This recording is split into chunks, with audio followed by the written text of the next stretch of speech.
Assalamu alaikum warahmatullahi wabarakatuh. Kusoo dhawaada ST Something. Haddii ay tahay markii kugu horeysay aad soo booqato channelkan, fadlan subscribe saar mahadsanid. Haddaba barnaamijkeena maanta wuxuu ku saabsan yahay qaabka loo helo mobilka lumay ama laga xaday part 2.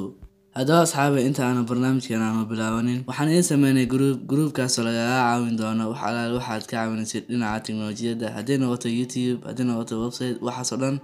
haddaba haddii aad doonaysid inaad groupka kusoo biirtid, waxaan idin dhigi doonaa description ama commentiga. Dan aanu guda galno barnaamijkeena maanta.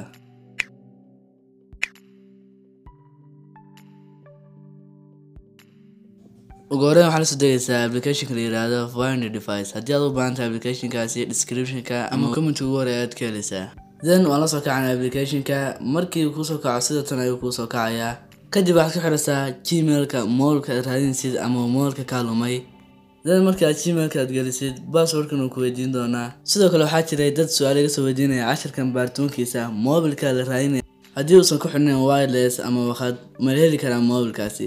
Dabcan haa, waa heli karaa. Xitaa haddii uu dasan yahay goobtii yaalo, waad heli kartaa mobilkaas. Dan markii aan ku xirno Gmailka iyo passwordkii, wakaas wuxuu noo raadinayaa locationka uu yaalo mobilkaasi.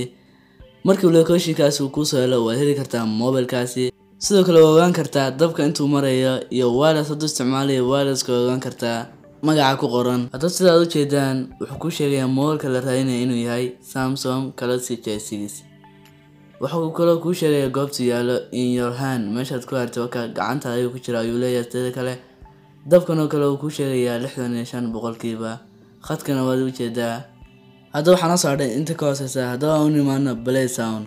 isna wuxuu kaa caawinayaa markii aad mobilkaaga aad u dhowdahay, aad weydid ama aad hilmaantid mobilkaaga meesha aad dhigtay, aad raadinaysid aad ku dhufanaysaa. kadib markaad ku dhufatid, wuxuu kusoo dhacaya codkiisa soo dhicista numberka.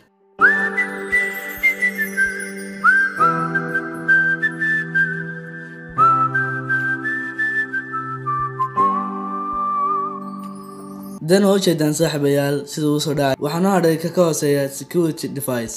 haddaba isna wuxuu kuu qabanayaa markii uu mobilkaaga pin ku xidhan yahay kale, meesha ka sareysa inaad ugu qortid fadlan moog iska soo celi, waxyaabo noocaas aad ugu qortid.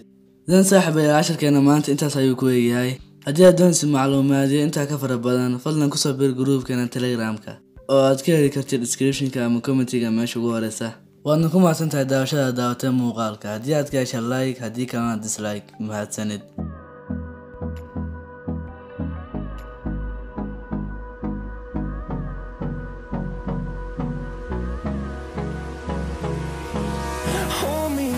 Till I get up, time is better.